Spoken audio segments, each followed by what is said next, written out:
नमस्कार दोस्तों, मैं अंकुर उपाध्याय स्वागत करता हूं आप सभी का एक बार फिर से अपनी नई वीडियो में। दोस्तों यहाँ पे आप सभी के साथ बात करने वाला हूं कुछ क्वार्टरली नंबर्स के बारे में जो आज आते हुए दिखे हैं।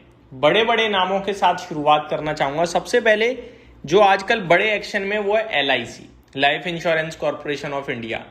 LIC की बात करी जाए तो LIC के आज नतीजे आए हैं। कल OFS खत्म हुआ है और कल एक बयान हम सभी ने देखा था, डेफिनेटली वो था कि LIC कह रहा है 3 से 4 साल तक अब कोई फ्रेश OFS नहीं आएगा। यानी इन्वेस्टर्स को बिल्कुल सुनिश्चित कर रहा है कि भैया अब आप निश्चिंत तौर पे अगर OFS में पैसा लगा रहे हो तो ये मत सोचना कि OFS का ओवरहैंग दोबारा बन जाएगा कि दोबारा आ सकता है।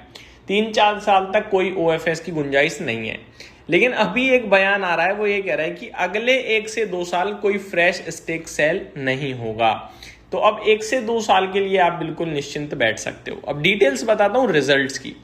नंबर आए हैं भाई, एक नंबर, बहुत ही शानदार नतीजे कंपनी ने पोस्ट करे हैं। कंसोलिडेटेड नेट प्रॉफिट कंपनी ने 10,900 करोड़ के कंपैरिजन में 13,492 करोड़ का मुनाफा पोस्ट करा है। मैं आपको बताना चाहूंगा जो मार्केट की मोटा मोटी एक्सपेक्टेशंस थी वो 11,500 करोड़ से 13,000 करोड़ की थी। तो बीट करा है अनुमान को। 23% की साल दर साल बढ़त देखने को मिल रही है। तो थम्स अप है भाई, शानदार नतीजे। नेट प्रीमियम इनकम की बात करी जाए NPI की तो 1.27 लाख करोड़ का नेट प्रीमियम इनकम आया है, जो कि YOY आधार पे 7% बढ़कर आता हुआ दिखा है। ये अनुमान के मुताबिक ही है, जो एक्सपेक्टेशंस थी उतना ही है, कोई खास ज्यादा या कम नहीं। अगर फर्स्ट ईयर प्रीमियम की बात करी जाए तो 22.5% YOY आधार पे आता हुआ दिखा है। स्ट्रॉन्ग ग्रोथ है एक्सपेक्टेशंस के कंपैरिजन में। और रिन्यूएबल प्रीमियम की बात करी जाए तो 3% साल दर साल बढ़त आई है, जो कि अनुमान के मुताबिक ही है। आगे आप सभी के साथ बात करूं कुछ और फ्रेश आंकड़ों के बारे में जो आपके साथ डिस्कस करना चाहूंगा, जैसे कि VNB। तो VNB बहुत स्ट्रॉन्ग आए हैं, 3136 करोड़ पे आते हुए दिखे हैं, जिसमें अनुमान था 2640 करोड़ का। तो VNB बहुत स्ट्रॉन्ग दिख रहा है। और ये जो कंपनियां होती हैं ना, इंश्योरेंस टाइप कंपनियां, इनके लिए VNB बहुत जरूरी होता है। मार्जिन्स की बात करी जाए VNB तो 15.4% पे आए हैं। यहां अनुमान से थोड़ा कम रह गया है। अनुमान 17.8% का था, यानी बेची ज्यादा है, मार्जिन्स कम बनाए, लेकिन डेफिनेटली बेचा ज्यादा है। कुछ update, executive states focus will be on boosting protection products share in upcoming quarters. तो अब कहीं ना कहीं अब प्रोटेक्शन प्रोडक्ट्स पे ये जो कंपनी है वो फोकस करने वाली है। साथ ही साथ कंपनी ने कहा है executive anticipates minimal effect from upcoming distribution reform rules on LIC and its agent. तो ये अपडेट आते हुए दिख रही है। मेरी तरफ से तो ये नंबर भाई साहब मतलब थम्स अप है पूरी तरीके से, कोई दिक्कत परेशानी नहीं है। शानदार नतीजे मैं मान के चलूंगा। अगला स्टॉक है दोस्तों अपोलो टायर्स, जिसके नतीजे आए हैं आज के सेशन में।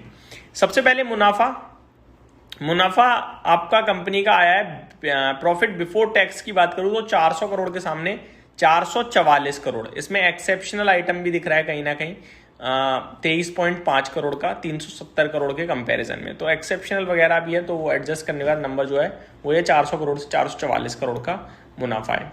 रेवेन्यू 6561 करोड़ के कंपैरिजन में 7400 करोड़ पे रेवेन्यू आया है। ठीक है, मार्जिन्स में गिरावट है, वो एक्सपेक्टेशंस के मुताबिक है। कच्चे तेल के प्राइसेस ऊपर गए थे तो मार्जिन घटेगा, ये सबका अनुमान भी था।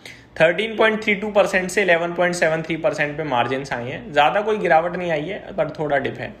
एबिटा ऑलमोस्ट सेम ही है, 868 करोड़ के सामने 868 करोड़ पे आता हुआ दिखा है। तो नंबर्स न्यूट्रल कहूंगा मैं, ना खास ना बेकार। अगला स्टॉक है प्रीमियर एनर्जीज। दोस्तों ये जो स्टॉक्स है ना, इनको क्वार्टर ऑन क्वार्टर चेक करना भी बहुत जरूरी है। मैं आपको YOY बताना चाहूंगा। मुनाफा 310 करोड़ से 463 करोड़ पे आया है। रेवेन्यू 1820 करोड़ से 2460 करोड़ पे आता हुआ दिखा है। मार्जिन 30% के कंपैरिजन में 29.01% पे आए हैं। और एबिटा 505 करोड़ के कंपैरिजन में 714 करोड़ पे आता हुआ दिखा है। तो नंबर्स आपको ऐसे अच्छे दिख रहे हैं साल दर साल।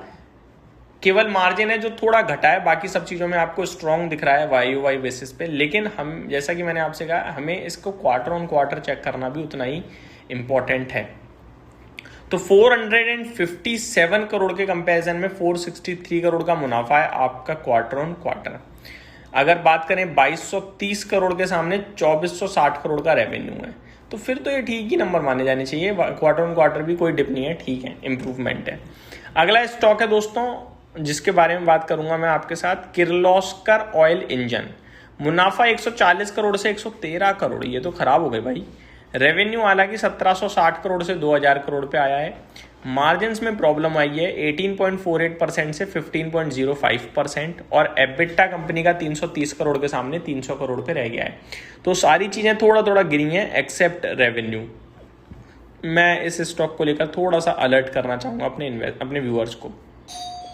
अगले स्टॉक की बात करी जाए दोस्तों जिसके नतीजे आपके साथ डिस्कस करना चाहूंगा, ओपन मार्केट में आ गए थे ट्रेंट, बड़ी कंपनी है, डिस्कस करना जरूरी है। 0.5% शेयर नीचे बंद हुआ है। नतीजों की बात करी जाए अगर आपके साथ, तो मुनाफा कंपनी का 429 करोड़ से बढ़कर 530 करोड़ पे आया, तो मुनाफे को थम्स अप है पूरी तरीके से। अनुमान 500 करोड़ का था, तो एक्सपेक्टेशन से ज्यादा प्रॉफिट आता हुआ दिखाए। रेवेन्यू की बात करूं तो 4883 करोड़ के कंपैरिजन में 5750 करोड़ पे रेवेन्यू कंपनी ने पोस्ट करा है, तो ये भी अच्छा ही लग रहा है। मार्जिन्स बहुत अच्छे हो गए हैं, 17.36% के कंपैरिजन में 21.64% पे मार्जिन्स आते हुए दिखे हैं, जिसमें अनुमान 17.8% के मार्जिन्स का था, तो ये एक्सपेक्टेशन से बेटर है, मार्जिन काफी अच्छे आए हैं। एबिटा की बात करूं तो 848 करोड़ के कंपैरिजन में 1245 करोड़ पे आया है, जिसमें अनुमान 1040 करोड़ का था। तो अगर आप नंबर पूछोगे भाई तो हर एक पैमाने पे अनुमान से बेहतर है, तो नंबर्स को तो पूरी तरीके से थम्स अप है। अब like for like came low single digit versus estimate of 7 to 9%। तो यहाँ पे दिक्कत है कि थोड़ा सा ग्रोथ में जो पुराने स्टोर्स हैं उनकी ग्रोथ, देखो ये जो बिजनेस है ना, ये रिटेल वाले, इनमें ना ये बहुत देखा जाता है कि पुराने स्टोर ने कितनी कमाई करी है। मान लो मेरे 10 स्टोर हैं आज, तो 10 में से जो स्टोर हैं सब लोग 10-10 रुपए कमा रहे हैं। अब एक साल बाद मैं चेक करूंगा इन 10 स्टोर ने कितनी कमाई करी 10 रुपए के कंपैरिजन में, तो वाई आधार पे ग्रोथ देखूंगा मैं। अब मैंने इन 10 के अलावा नई जगहों पे 2-4 स्टोर और ओपन करे, उन स्टोर में ग्रोथ अच्छी है, तो वो भी इनकी रेवेन्यू में इंक्लूड हो जाएगा और कंपनी का मुनाफा आएगा। लेकिन ये वाले जो नए स्टोर हैं इनकी ग्रोथ मैं नहीं चेक करके पुराने वाले ग्रोथ चेक करूंगा, तो ये मेरे को बताएंगे कि जो same store to same growth है वो कितनी है। तो वो ग्रोथ नहीं आई है, इसी की वजह से शेयर नहीं चल पाया है आई थिंक। अदरवाइज कंपनी का शेयर चलना चाहिए था, नंबर्स तो अच्छे लग रहे हैं। तो ये मेरी तरफ से आपके लिए अपडेट थी, उम्मीद करता हूं डिटेल्स पसंद आई होंगी। Thank you so much for watching this video, have a great day guys.